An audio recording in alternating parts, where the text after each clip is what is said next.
मनुष्यर देह हूँ तार संपद मात्र मनुष्य जिते तार निज शरीर जत्न नहीं न पारे से समस्या भोग आज जो जान जे तुम देहरे किसी गोटे असुस्थता अच्छी तेज तार जत्न ने शिखा आस देखा ए भौणी केमती निजर जत्न ना सकाशु कष्ट पाँच छोट छुआ नुह ना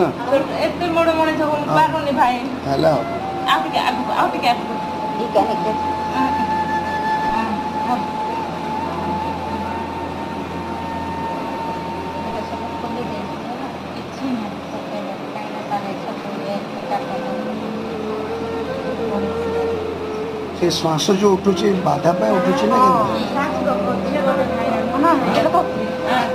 श्वास उठू